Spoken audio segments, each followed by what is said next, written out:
The topic of Hollywood and race and gender swapping has been a hot button issue around fan circles lately. As a matter of fact, just recently, controversy erupted over the casting of a black actress as a mythological sea creature who is half woman and half fish. Even more recently, the controversy continued when a young actress who is 75% white was apparently not white enough for some people to play a character who is part of a non-existent fictional tribe of Viking-like people who have heavy Scottish accents and whose children have heavy American accents and fly on dragons. Now, the common objections that are typically raised whenever a non-white actor is cast in one of those roles that had previously been portrayed as white tend to be one of the following. Why do you have to change the character? What's wrong with keeping the character as they were? So I thought we'd take some time to sit down and address these questions by taking a look at the historical context of Hollywood and race and the modern trend of Hollywood remakes retelling old stories that were originally created and told when no one other than white performers were ever given the opportunity to act in them. Now, the ideology of only white actors being leading men and ladies is one that runs deep throughout Hollywood's history. Some actors, as a matter of fact, in the early days often had to actually hide their ethnicities in order to have a career. Take, for example, Margarita Carmen Cancino, an actress who presented herself as white and hid her Hispanic heritage. This young woman was told to dye her hair and change her hairline, among other things, to look more aesthetically white. She also changed her name. You might know her better as Rita Hayworth. The reality is, in the entire last century of the Hollywood industry, it's operated on an agenda of exclusion. The CBC articulated it best when they put it this way. From Hollywood's beginnings, minorities were mostly given roles as subservient maids, butlers, slaves, and sharecroppers in movies with regressive racist messages. For most of the past century, stories Hollywood is elected to tell have been nearly exclusively told from the corner of the white-only spectrum. Over the last decade, studios have, to their credit, begun to acknowledge and admit the rampant discrimination and exclusion their industry practiced for the better part of the 20th century, and rightfully so. For ages, there simply weren't significant roles in movies or characters that were minorities. And of the few that there were, they would usually lean heavily into stereotypes or they'd be played by white actors. Hollywood's use of blackface in the 1940s, Mickey Rooney playing a Japanese man in Breakfast at Tiffany's, Burt Lancaster in Apache.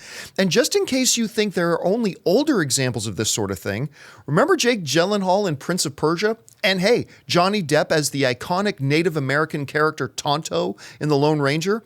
A casting decision that they tried to justify by claiming that one of Johnny Depp's 8 great-grandparents was actually half Comanche. And lest you think that kind of exclusion only took place in our parents' era, don't forget that just recently it came out that Ike Perlmutter, former head of Marvel who was Kevin Feige's boss for many years, actively fought against the idea of Marvel making Black Panther or Captain Marvel because he didn't believe Marvel should be making movies with black or female leads.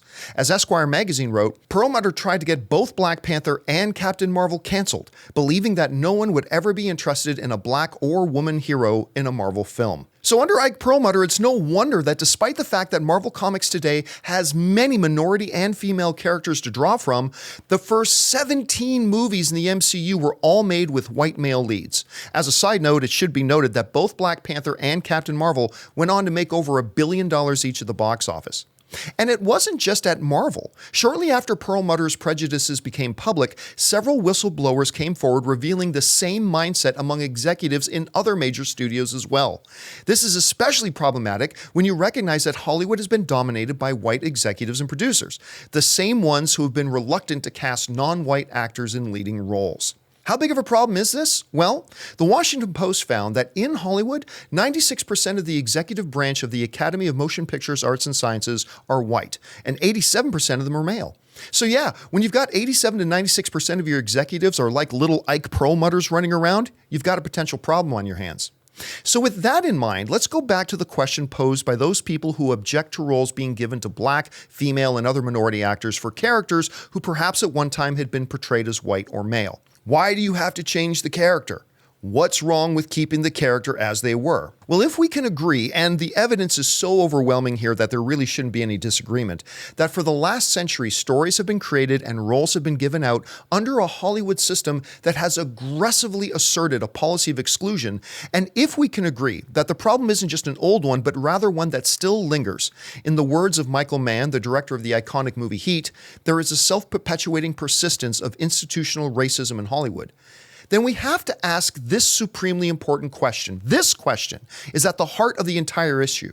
The question we must ask is, if Hollywood is revisiting retelling stories with characters that were originally created and cast under a Hollywood system filled with prejudices and policies of exclusion, then why should we be obligated to maintain those prejudices and exclusion when retelling these stories today? Shouldn't we be able to create new incarnations of classic stories and beloved characters, but this time have them open to everyone? If we shake off the old agenda of exclusion that has infected Hollywood for over 100 years, shouldn't we be able to say that at least some of these rich characters can be played by anyone of any color or ethnic background? Can't we say to the rest of humanity, hey, the playground is no longer off limits to you, come on in? Why does a mythological half-fish woman have to be played by a white actress? If your answer to that question is, well, that's the way it was done before, then you're ignoring the history and patterns of the last 100 years and essentially saying, these were made with the playground closed to minorities and we want it to stay closed. And that just won't cut it anymore.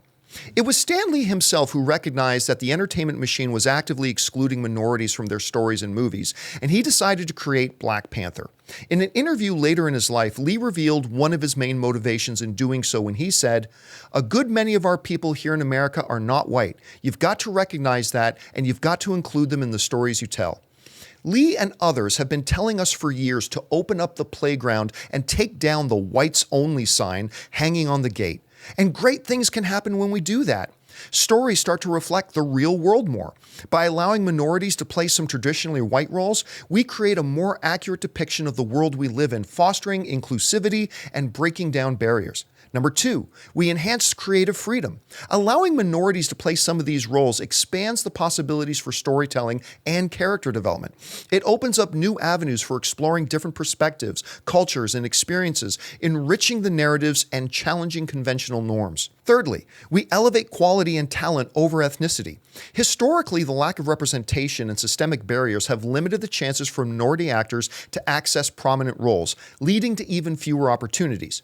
By diversifying casting options, we can ensure that talent and skill are the primary factors in casting decisions rather than the ethnicity of the actors. Fourth, we allow audiences to see more of themselves in the stories we tell. Audiences today crave authentic and relatable stories that reflect their own experiences too. By opening up the playground to everyone, production companies and studios can tap into a wider audience base as people from all backgrounds can identify with diverse characters. So I guess when a non-actor is cast in what had been a white role at some point, the question shouldn't be, why do we have to change it? The real question should be, when you look at the history and the advantages that come along with doing so, is, why shouldn't we? Hollywood is finally, after a century, starting to put away their agenda of exclusion, and we need to let them do it. It's about damn time. My name's John Campea. Thanks for checking this out, guys, and I'll talk to you next time.